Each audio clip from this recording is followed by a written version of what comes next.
Hello, and welcome to the Impact Your Fitness podcast, a part of the Think Fit, Be Fit podcast network. My name is Jennifer Schwartz, and today I'm going to be discussing a key PowerPoint to fully recovering from joint pain with exercise and training.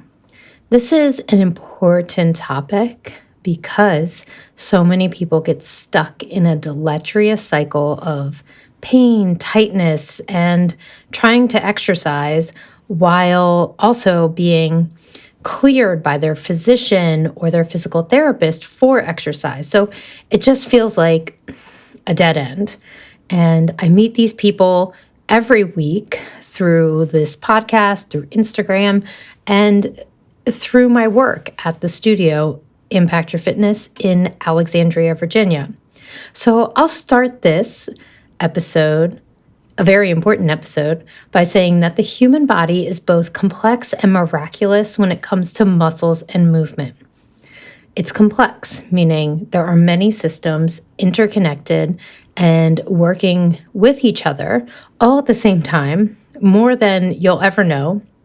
And then it's miraculous in that things can change quickly. And that's also something I see often and why they're referred to me in the first place. So I think it's really worth our time to dive into this topic because I've seen what holds people back.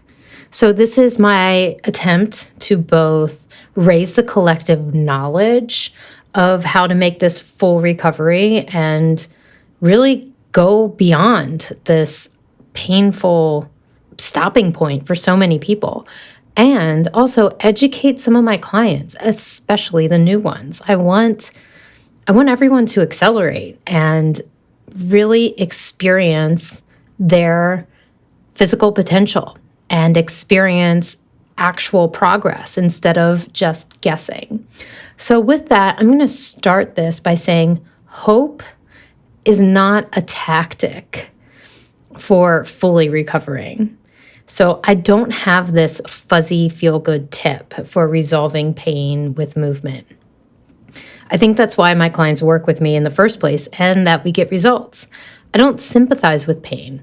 I see it as a complex individual experience. I think that it's very easy as a body worker, movement specialist, athletic trainer, physio, physical therapist to jump in bed with a client's or patient's pain, meaning we get attached to it.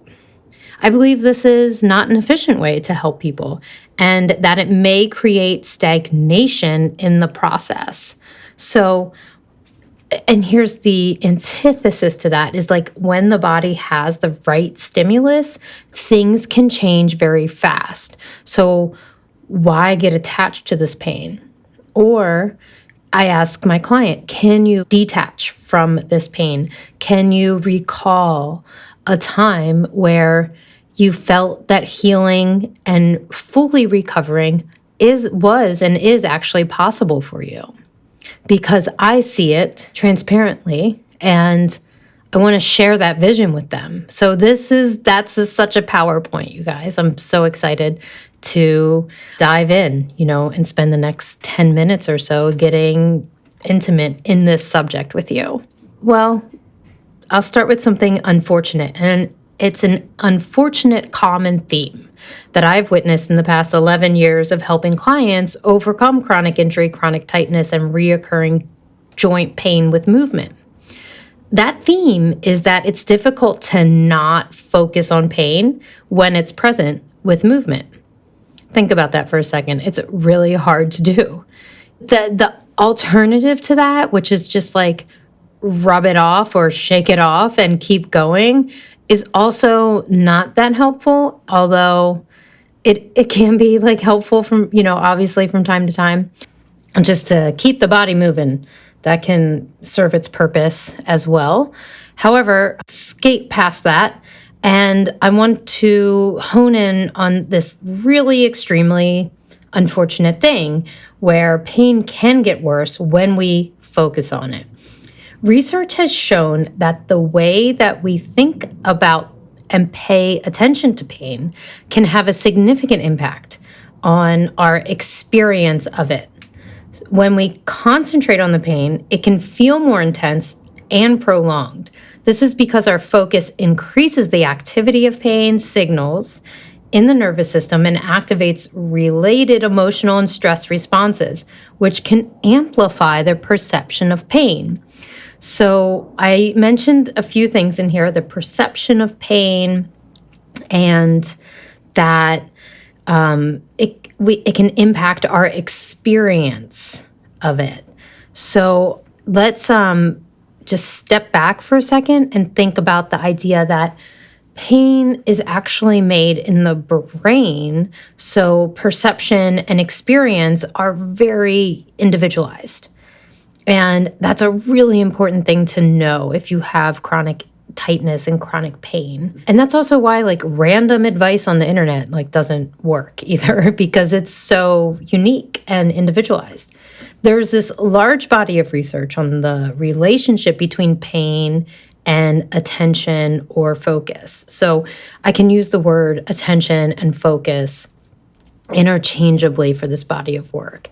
And a good place to start is called the gate control theory of pain, which was the first proposed idea about pain and perception.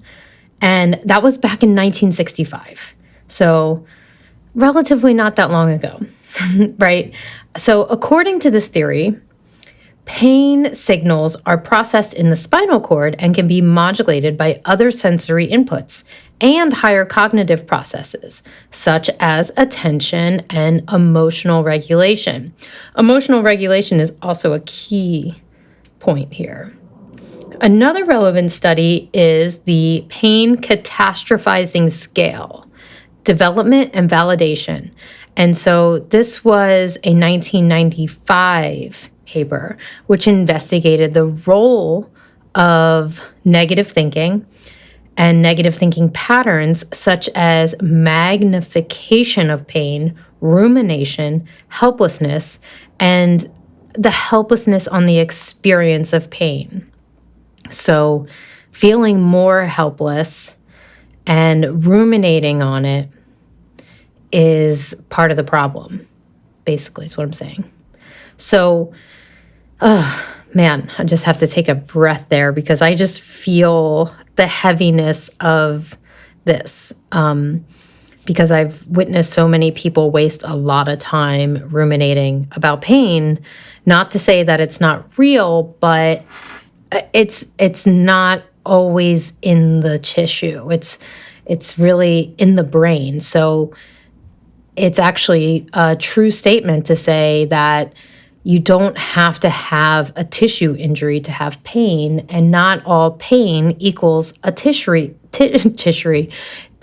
injury. So these and many other studies suggest that our thoughts, emotions, and attention play a significant role in shaping our experience of pain, and that focusing on pain can amplify it. Wow. I spoke about this with actually a leading researcher on pain education, Dr. Adrian Lowe. And we had him for 2 episodes, and they will be linked in the show notes. All right, so let's move on to things that help. There are many, many therapies that help. There are many tricks, and there's energy work that all help chronic issues that I'm referring to. However, I want to throw the ball back into your court and say, you may not be fully recovered, meaning really, truly moving on. What does fully recovered mean? Maybe will be another episode. Until you're able to self-regulate, essentially, and self-regulate the emotions, the physiological response to pain and chronic tightness. So all these therapies and modalities and tricks of getting your muscles to be reactive, they all work. But without this mindset of that I'm going to share in a minute about how the body is functioning and how you are moving, it can be a lost cause. So meaning you might go back to that dead end and have the pain and chronic tightness with the old injury, even though you've been fully cleared to do whatever you want. Whew. So I'm not here to pitch you on the idea that the methods I use of activating muscles, oxygenating tissues, or using interactive neuromuscular stimulation is the best and only way to progress. I'm not going to claim that. I'm not going to die on that hill.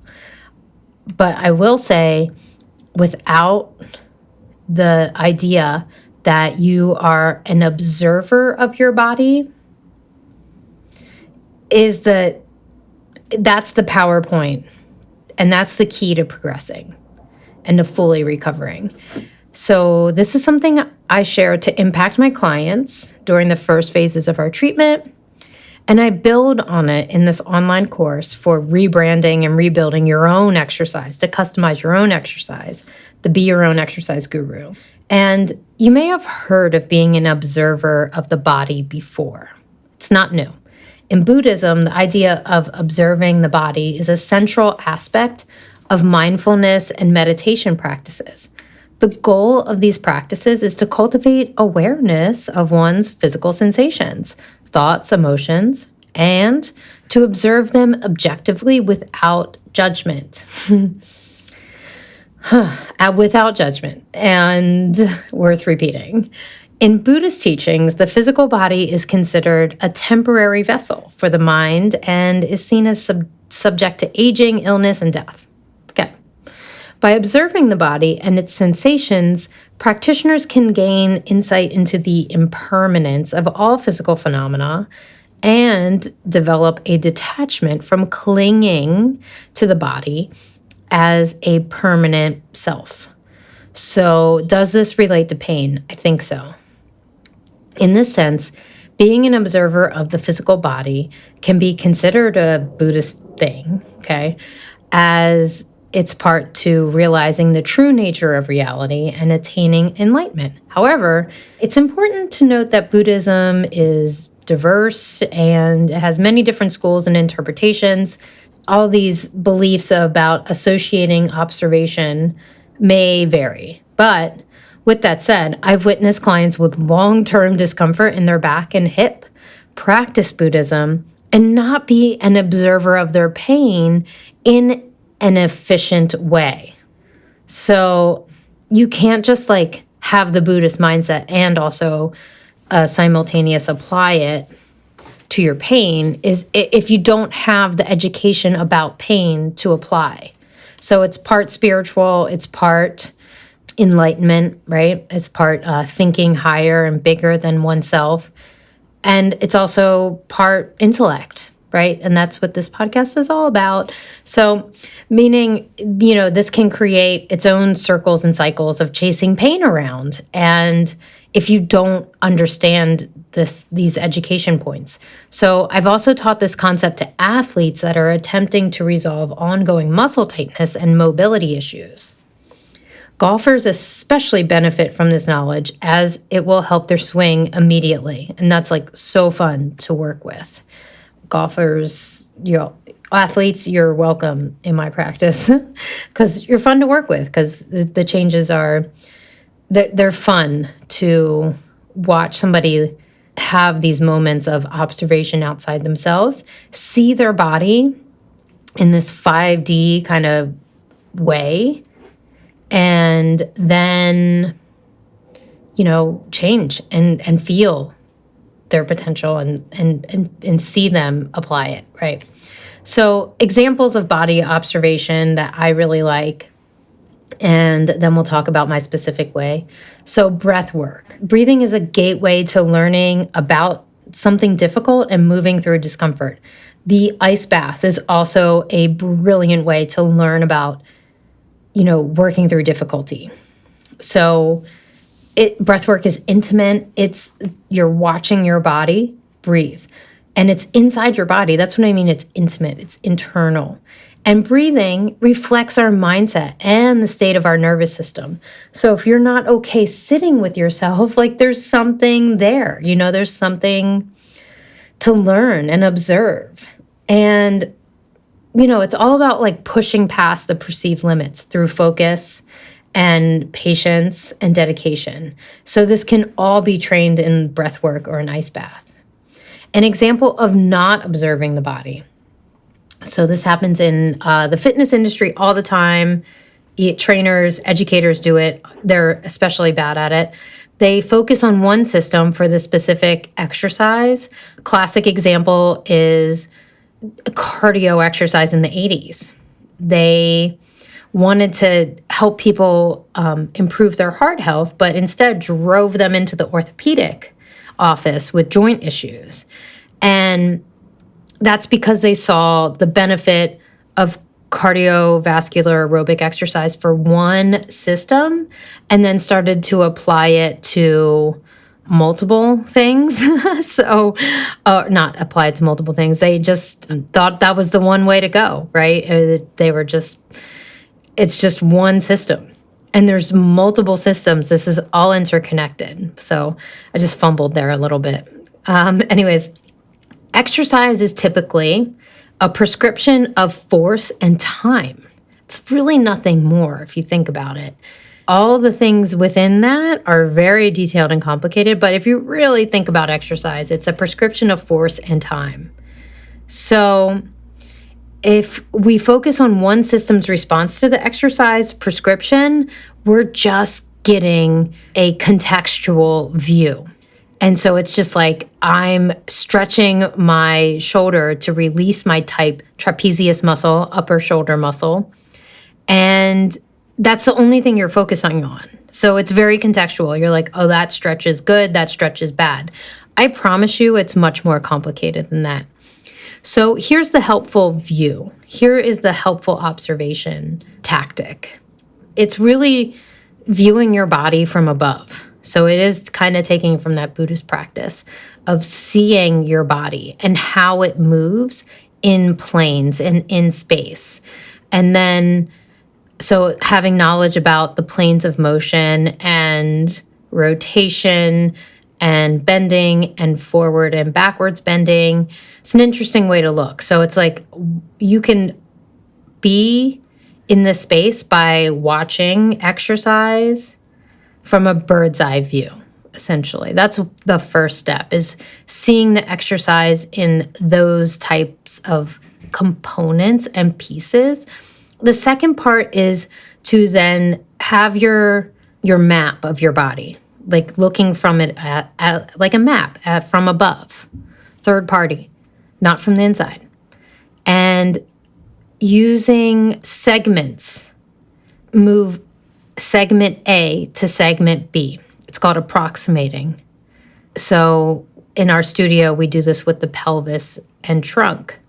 Move the pelvis forward, left, that's segment A, and then move the rib cage or the thoracic area, the middle segment of the body, to the left. That's segment 2. And it's a technique to cue the section of the body, not a specific bone or joint or muscle. So the opposite of this would be squeezing the glutes to finish your deadlift. I personally don't find that helpful. Research will also back me up. We'll get into this in another episode. But for now, take a moment, step back, see if you can have that bird's eye view of your body.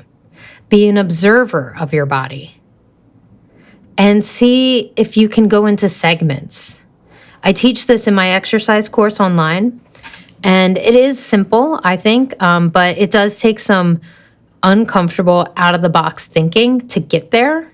But the first thing for you, listener of Impact Your Fitness, is to think about being an observer of your body. Think about what it means to observe something internal from an external perch.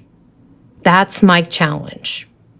And taking the knowledge I shared about pain catastrophizing and knowing that the more that you focus on it, the worse it will get physiologically. And in your brain, there's a memory associated with it. You're creating a memory. And So those are the two takeaways, I'd say. The mechanical movement piece, segment by segment, that's advanced. It's not for the podcast.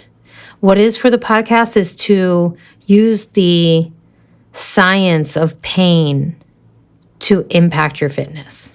All right, that's all I got today, friends. Thank you so much for listening. Please reach out on Instagram at Jennifer_Simone_Schwartz. And check out the website, jennifersimoneschwartz.com. And if you want to visit us in Virginia, impactyourfitness.net.